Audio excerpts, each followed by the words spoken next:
ماں باپ مر جائیں تو تم نے یہ 5 کام کرنے ہیں اپنے ماں باپ کے مرنے کے بعد۔ اب ہر بندہ اپنا محاسبہ کر لے، جس کی ماں کا انتقال ہو گیا یا جس کے ابا جی کا انتقال ہو گیا، وہ یہ کام کرتا ہے یا نہیں کرتا۔ اگر نہیں کرتا تو خدا را آج سے اپنی روٹین بنا لیں، یہ 5 کام کرنے ہیں۔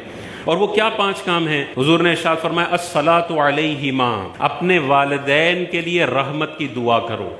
ہم اپنا محاسبہ کر لیں، پچھلے 6 مہینے کے اندر کبھی بھی منہ پہ یہ جملہ آیا یا اللہ میرے والدین کی قبروں پر تو اپنی رحمتوں کا نزول فرما؟ اگر آیا ہے تو آپ اس حدیث پر عمل کرنے والے ہیں، اور اگر نہیں آیا تو آپ کا شمار ان اولادوں میں ہوتا ہے جو بڑی احسان فراموش اولاد ہے۔ یہی ماں باپ تھے جنہوں نے پیمپر تبدیل کیے تھے، 25 سال تک ڈگا کیا تھا، شادیاں کروائی تھی، کاروبار سیٹ کر کے تمہیں ٹرانسفر کیا تھا۔ کچھ بھی نہ کیا ہو، ماں کا پیدا کرنا اتنا بڑا حق ہے کہ ساری زندگی بچہ ماں باپ کا استنجا صاف کرتا رہے تب بھی وہ حق پورا نہیں ہو سکتا۔ بعض بچے یہ بھی ہے نا، میرے ابا نے تو میرے لیے کچھ کیا ہی نہیں، نہ مجھے پڑھایا، نہ مجھے روٹی دی، نہ کچھ دیا۔ بھائی اس کا باپ ہونا اتنا بڑا اعزاز ہے کہ والدین نے تجھے ساری زندگی جوتے مارے ہوں پھر بھی تجھے یہ 5 کام کرنے ہیں، پھر بھی تجھے کبھی بھی اونچی آواز کا اختیار نہیں ہے۔ تو حضور نے ارشاد فرمایا الصلاۃ علیہما، دوسرا ارشاد فرمایا والاستغفار لہما، اپنے والدین کے لیے دعائے مغفرت کرے۔ تو دعائے رحمت کرنی ہے، یا اللہ میرے والدین کی قبر پر رحمتوں کا نزول فرما، یا اللہ میرے والدین کے صغیرہ کبیرہ گناہوں کو تو معاف فرما۔ تیسرا ارشاد فرمایا وَإِنفَاذُ عُهُودِهِمَا، اور جو ماں باپ نے اپنی زندگی میں وعدے کیے ہوئے ہیں، جو ایگریمنٹس کیے ہوئے ہیں، جو عہد کیے ہوئے ہیں، ان کو نافذ کرنا یہ بچوں کی ذمہ داری ہے۔ یہ تیسرا کام بتایا۔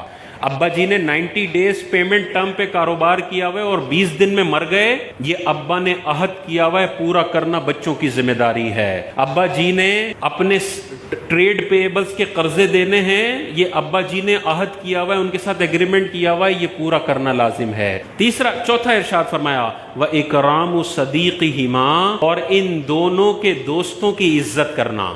والد صاحب کے دوست آ جائیں تو بدھو بن کے سیٹ پہ بیٹھے نہ رہو، بلکہ ابا جی کا جیسے کھڑے ہو کے ادب کرتے تھے، ابا جی کا فرینڈ آ گیا، چاہے سگریٹ پیتے ہیں، چاہے بے نمازی ہیں، کچھ بھی ہے، کھڑے ہو جاؤ، اپنی سیٹ ان کو دو۔ یہ عزت کرنے کا حکم ہے ابا جی کے دوستوں کی۔ تو ابا جی کے دوستوں کی عزت کرنے کا حکم ہے، تو ابا جی کے بھائی کی کتنی عزت کرنی ہے، ابا جی کے ابا جی کی کتنی عزت کرنی ہے، ابا جی کی بہنوں کی کتنی عزت کرنی ہے۔ اور 5واں یہی ارشاد فرمایا وَصِلَةُ الرَّحِمِ، اور ان رشتہ داروں کے ساتھ صلہ رحمی کرے جو اس کے ماں باپ کی وجہ سے اس کے رشتہ دار بنے ہیں۔ ماں باپ نہ ہوتے تو یہ رشتہ دار نہ ہوتے۔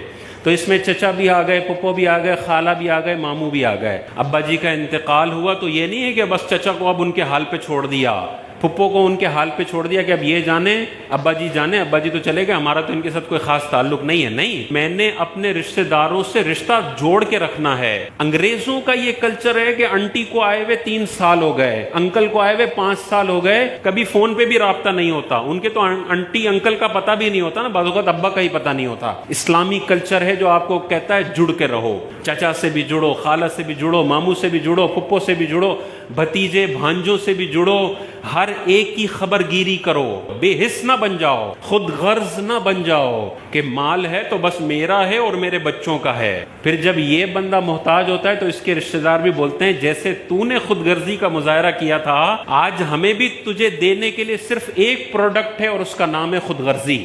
جو بندہ ساری زندگی خود غرض صرف اپنے اوپر مال خرچ کرنے والا بخیل انسان ہو، جب یہ اپنے بستر مرگ پر پڑا ہوتا ہے تو کوئی عیادت کرنے بھی نہیں آتا۔